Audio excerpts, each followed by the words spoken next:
Hi guys, welcome back. Today I'll be showing you this template that I made and some ideas that I wrote in it. I've been practicing my orchestral mock-up skills, taking a course with Heyde. It's a really nice course and it's about time I made a template, honestly. This is the template. Let me show you the first idea that I made. We'll talk about it and then we'll talk about the next idea and everything. So here's the first one.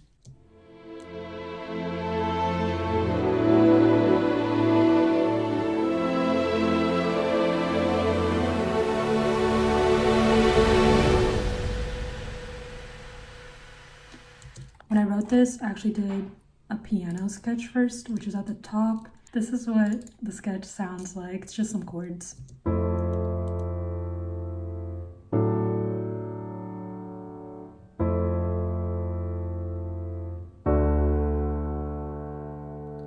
All that's happening is this F major 7 being sandwiched in between some D majors.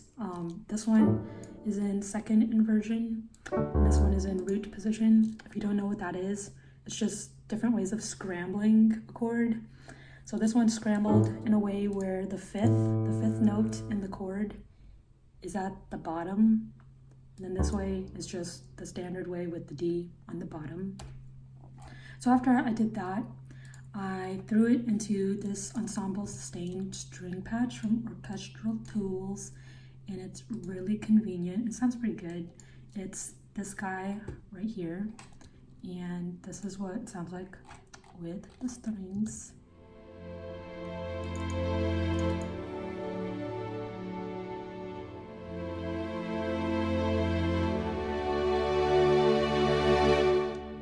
Yeah, and the only thing that changed was this note here. I lengthened it a bit so that it could transition into this chord a little bit better.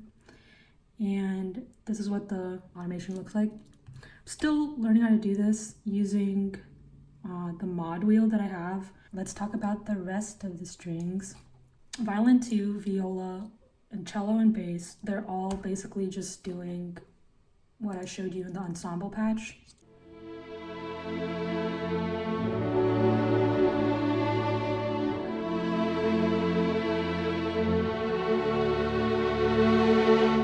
The only thing that's slightly different is this passing note in violin 2.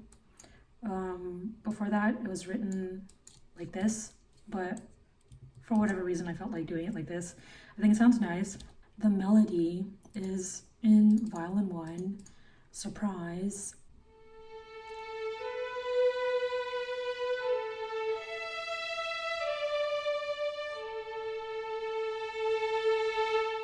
Yeah, I don't know why this note is so pokey. I'm still learning how to do this. But basically, this melody was something that I kind of just sang over the chord progression. That's how I come up with melodies. If I can't sing it and I don't like feel it, I'm not gonna write it. So violin 1 is doing melody and the winds are doing melody. It's pretty basic. I didn't really try to get creative with this, but they are playing the melody across 3 octaves. You have flute on the top, oboes in the middle, clarinet, and then bassoon towards the bottom.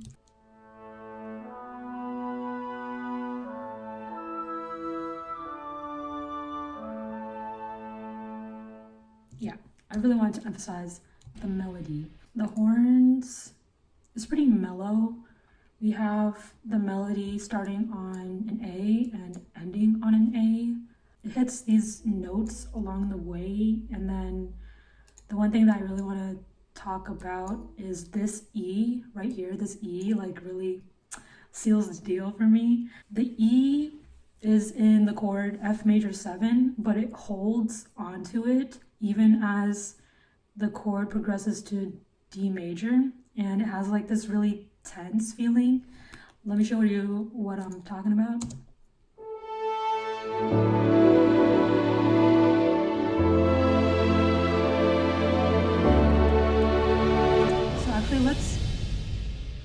So actually let's just play it with piano and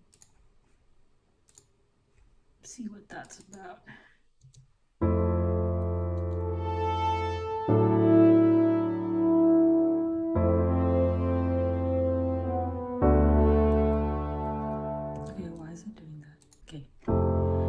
F major 7, and then this E here, when D major comes in. It's a really small idea, but I think it sounds great. Let me show you what it sounds like when I remove it and I make it a D instead. So this is with the D.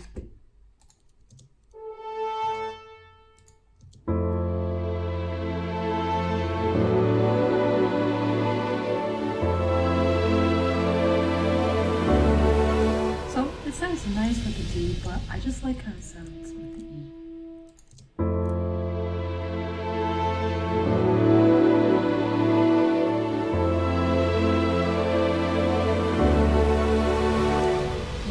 I just like it that way. Like a lot of the decisions that I make composing, like little things like that, or it could go like either way, it's because I just feel a little more something with one versus the other.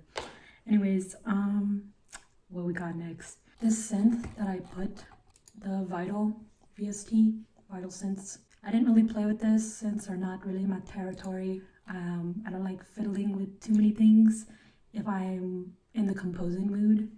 So I just took this A and I did a pitch bend automation with it, and it sounds really cool and like warbly. I also did some latch automation.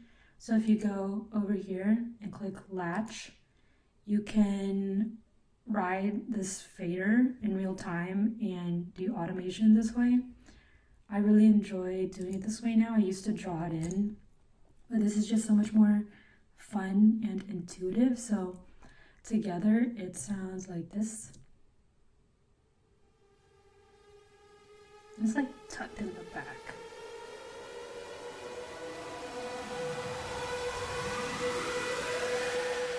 Yeah, I really like that. And then next we have the percussion. So I didn't really do too much percussion for this. Here we just have a timpani roll.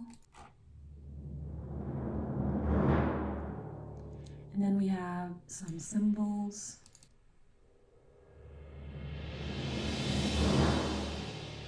And then we have some rumblies. Yeah, I didn't spend too much time on that. I'm gonna get better. Anyways, that is the first idea. Let's play it one more time.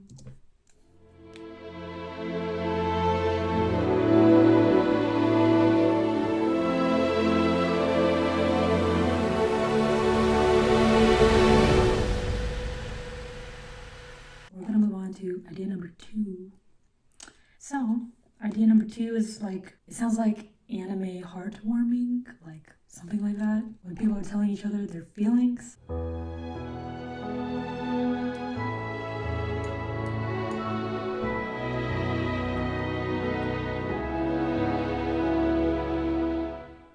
Yay! Okay, so this idea started with this piano sketch that I ended up loosely basing the mock-up off of.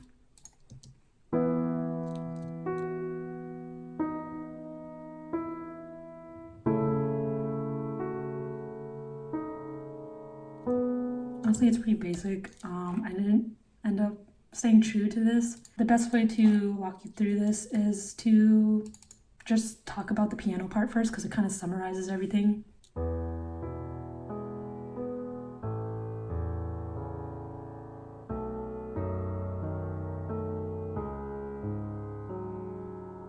And it sounds a lot like Tarzan, which I love, like the... Yeah, that thing. This ended up kind of becoming the melody. Anyways, the actual melody is in the strings and some of the winds. Before we go into that, let me show you the strings by itself.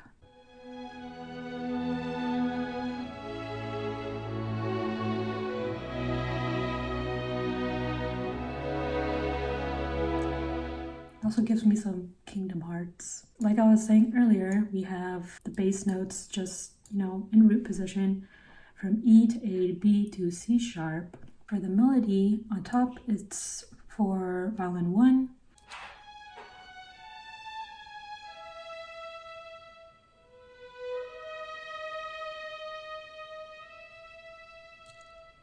So this part right here, the da-na-na-na-na, it is kind of imitated by violin 2, and violin 2 comes in later.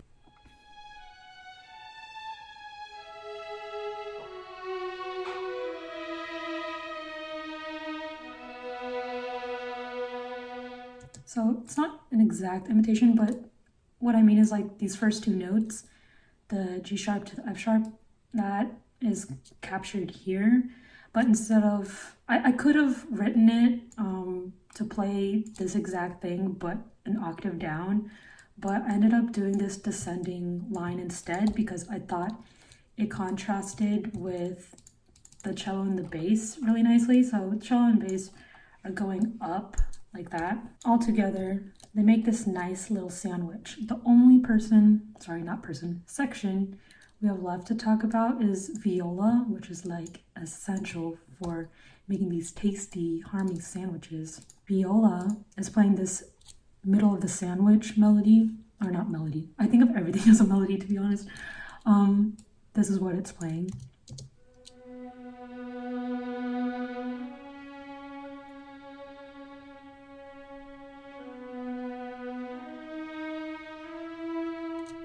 So what it's doing is just kind of staying in its lane a little bit. Here, it kind of peeks through a little bit. So violin 2 is going down like that, and it ends on this B, and viola is actually going up, and they cross paths, and it sounds really cool.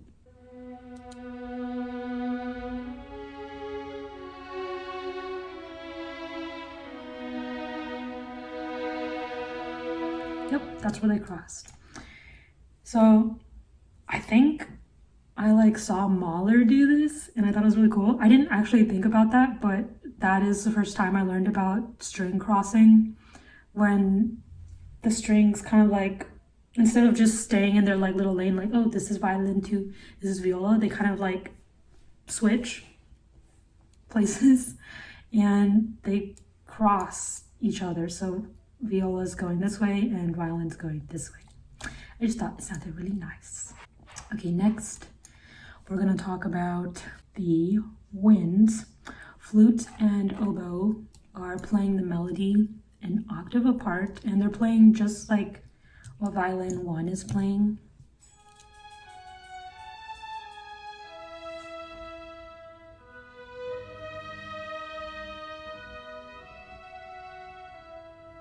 Like more or less. And then clarinets are doubling violin 2, which is that descending line. So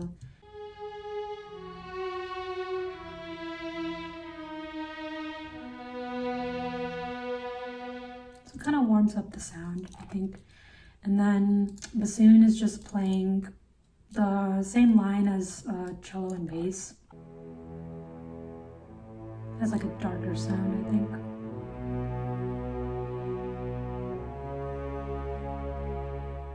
Yeah. Okay, next we have the horns.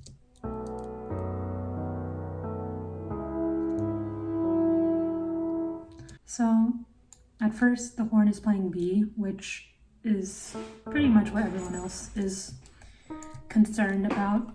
That B in the horn is not really anything special. What I really want to talk about is this E. So this E just adds so much warmth, I think. It plays before everyone else hits the E.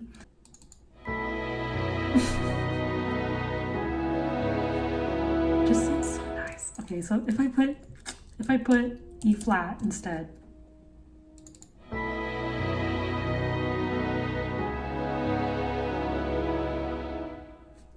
That kind of clashes, like not in a nice way for me. Like it sounds like kind of too clustered, but this E is like just right. Anyways, the last part is the sparklies. You guys know I like sparklies. I layered it. What I like to do with sparkly things is like I'll pick something that has really short decay. Like it kind of just fades away really quickly because it's a percussive instrument and it just dies off really fast. So here's what they sound like.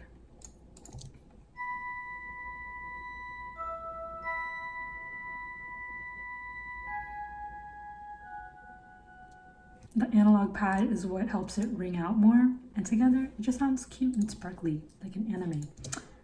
So here's everything together.